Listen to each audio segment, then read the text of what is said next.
Hello everyone, this is Amika Mahajan. Welcome to my channel. This video is focused on acceleration. What is acceleration? Rate of change of velocity with time. अगर body straight line में है, direction तो fix है, तो speed change होगा तो उसकी velocity change हो जाएगी। तो बॉडी क्या होगा? एक्सेलरेटेड मोशन में होगा। लेकिन अगर स्पीड में कोई चेंज नहीं आ रहा, स्पीड कांस्टेंट रह रही है, तो जीरो एक्सेलरेशन होगा। तो बेसिकली एक्सेलरेशन बताता क्या है? ये बताता है कि वेलोसिटी टाइम के हिसाब से कैसे चेंज होती है। Acceleration is vector quantity, it has magnitude as well as direction and can be added only with certain laws by parallelogram law और ट्रायंगल लॉ। तो वेक्टर एडिशन होती है इसमें। बेसिकली जब बॉडी यूनिफॉर्म एक्सेलरेशन से move करती है तो वो क्या कर रही है? It changes the speed or velocity by equal amount in equal interval of time. अगर मैं स्ट्रेट लाइन मोशन ले रही हूँ तो स्पीड चेंज होने से ऑटोमेटिकली वेलोसिटी चेंज हो जाएगी, लेकिन वेलोसिटी इक्वल अमाउंट से चेंज होगी in equal interval of time. तो बॉडी में कौन सी एक्सेलरेशन है? यूनिफॉर्म। अगर तो स्पीड इक्वल अमाउंट से चेंज नहीं हो रही है in equal interval of time, then it is in non uniform acceleration. तो basically when we talk about non uniform acceleration, we have to calculate average acceleration. How can we find? We just find total change in velocity of object, and then we divide that change with total time taken to bring out that change. तो मेरे पास क्या आ जाएगा? Average velocity, which is denoted by delta v by delta t. अगर मैं किसी एक particular instant की acceleration find out करना चाहती हूँ तो उसको बोलते हैं इंस्टेंटेनियस एक्सेलरेशन। तो वो कैसे निकाली जाती है? एवरेज वेलोसिटी से। लेकिन यहाँ एक लिमिट लगा दी जाती है, that delta t tending to zero. तो ये जो delta v by delta t है, ये क्या बन जाता है? dv by dt। इसको हम ऐसे भी कह सकते हैं, d by dt of v। So rate of change of velocity with time is instantaneous acceleration and it is first order derivative of velocity v with respect to time t.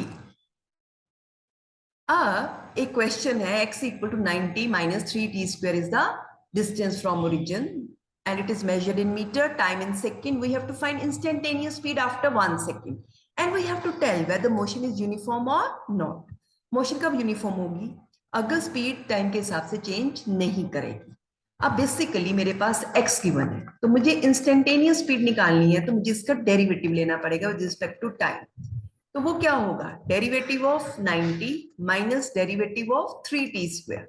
अब basically यहाँ पे एक function है और constant है, constant derivative के बाहर आ जाता है और फंक्शन का डेरिवेटिव लिया जाता है।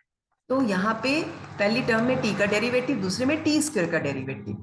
तो यहाँ तो 1 आ गया, यहाँ -3 और t स्क्वायर का डेरिवेटिव क्या होगा? 2 मल्टीप्लाई करेगा पावर और एक पावर 2 से 1 से कम हो जाएगी, तो बनेगा 9 - 6 मीन्स 3 मीटर पर सेकेंड। अब ये बताना है कि ये मोशन यूनिफॉर्म है या नॉन यूनिफॉर्म। तो हम क्या देख रहे हैं कि ये जो वेलोसिटी आ रही है, ये हमारे पास क्या आई? 9 - 6t। तो ये टाइम पे डिपेंडेंट है, तो जैसे जैसे टाइम चेंज होगा वेलोसिटी भी चेंज हो जाएगी, यानी कि स्पीड चेंज हो जाएगी तो वेलोसिटी ऑटोमेटिकली चेंज होगी। तो मोशन जो है वो यूनिफॉर्म नहीं है, ये नॉन यूनिफॉर्म मोशन है। अब अगली इक्वेशन दी हुई है, x equal to 2 minus 5t plus 6t square. x metre में मेजर है, टाइम सेकंड में। हमने क्या बताना है? एक तो इनिशियल वेलोसिटी, एक एवरेज वेलोसिटी, और एवरेज वेलोसिटी का इंटरवल गिवन है 2 second to 4 second and we have to find instantaneous acceleration at 3 second. अब ये क्वेश्चन देखिए बहुत ध्यान से, x is 2 minus 5t plus 6t square. अगर तो मुझे वेलोसिटी निकालनी है तो इंस्टेंटेनियस वेलोसिटी निकालने के लिए मुझे इसका डेरिवेटिव लेना पड़ेगा विद रिस्पेक्ट टू t। तो हर टर्म का डेरिवेटिव लेना पड़ेगा। जब मैं हर टर्म का डेरिवेटिव लूंगी तो मुझे ये देखना है, मेरे पास अगर कांस्टेंट और फंक्शन है तो मुझे कांस्टेंट को बाहर ले लेना है और फंक्शन का डेरिवेटिव लेना है। यहाँ तो है ही कांस्टेंट 2, तो डेरिवेटिव उसका 0, लेकिन यहाँ कांस्टेंट और फंक्शन है तो कांस्टेंट तो बाहर आ गया और t का डेरिवेटिव 1 होगा। इसी तरह से 6 कांस्टेंट बाहर आ गया और डेरिवेटिव ऑफ t स्क्वायर कैसे निकालेंगे? ये जो पावर है मल्टीप्लाई करेगी और t की पावर 1 से कम हो जाएगी तो वो t बन जाएगी। तो मेरे पास क्या बना? 12t minus 5। ये तो आ गया इंस्टेंटेनियस वेलोसिटी।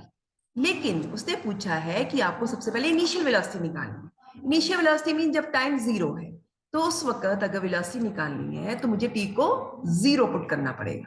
जब मैं t को 0 पुट करूंगी तो वेलोसिटी क्या हो जाएगी? -5 मीटर पर सेकेंड। वेलोसिटी वैसे भी नेगेटिव हो सकती है, तो ये आंसर आ जाएगा। अब आ गया average velocity between 2 second to 4 second. Average velocity का मतलब क्या होता है? Total distance upon total time. अब टोटल डिस्टेंस क्या है, delta x by delta t. तो डेल्टा एक्स निकालना है तो मुझे ये एक्स वाली इक्वेशन में पहले तो क्या करना है, 2 सेकेंड पुट करके एक्स निकालना। तो वो आएगा 2 माइनस 5 इंटू 2 प्लस 6 इंटू 2 का स्क्वायर। तो क्या बना, 2 माइनस 10 प्लस 24।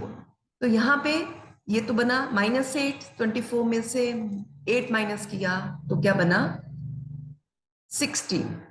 अब अगर मैं 4 सेकेंड पुट करती हूं तो ये बनता है 2 माइनस 5 इंटू 4 प्लस 6 इंटू 4 का स्क्वायर। तो 2 माइनस 20 प्लस 16 सिक्सेस 96। तो ये बनेगा 98 माइनस 20 मीन्स 78। तो दो डिस्टेंस पता चल गए, 2 सेकेंड और 4 सेकेंड में। अब डेल्टा एक्स क्या होगा, 78 माइनस 16, और डेल्टा टी क्या होगा 4 माइनस 2 सेकेंड। तो ये मीटर में आ गया, ये सेकंड में आ गया। तो यहां से हम एवरेज वेलोसिटी निकाल लेंगे। तो 78 माइनस 16 कितना बना, 62, और इंटरवल कितना है 2। तो ये 31 मीटर पर सेकंड एवरेज वेलोसिटी आ जाए। अब क्या रह गया, इंस्टेंटेनियस एक्सेलरेशन। तो इंस्टेंटेनियस एक्सेलरेशन कैसे निकाल लेंगे, ये जो हमारे पास वेलोसिटी आई है इसका टाइम के हिसाब से फर्स्ट ऑर्डर डेरिवेटिव लेंगे। तो एक्सेलरेशन क्या होता है, d by d t of v. v क्या है 12t माइनस 5। तो 12 बाहर आ जाएगा और t का डेरिवेटिव ले लेंगे, सेकेंड टर्म में कांस्टेंट का डेरिवेटिव। तो यहां तो 12 इंटू 1 माइनस कांस्टेंट का डेरिवेटिव विल बी 0। तो ये 12 मीटर पर सेकेंड स्क्वायर मेरे पास एक्सेलरेशन आ गई। अब देखिए एक्सेलरेशन का जब मैंने डेरिवेटिव लिया तो क्या ये टाइम पे डिपेंड किया, नहीं किया। तो इसका मतलब बॉडी यूनिफॉर्म एक्सेलरेशन से मूव कर रही है। किसी भी इंटरवल पे एक्सेलरेशन क्या रहने वाली है, सेम। तो हमने यहाँ क्या पूछा था, इंस्टेंटेनियस एक्सेलरेशन है 3 सेकेंड। वो तो फिक्स वैल्यू आ रही है 12 मीटर पर सेकेंड स्क्वायर, तो टाइम के ऊपर डिपेंड ही नहीं कर रही। तो 3 सेकेंड के बाद भी एक्सेलरेशन क्या मिलने वाली है, 12 मीटर पर second square. Thanks for watching this video. Like, share, subscribe my channel.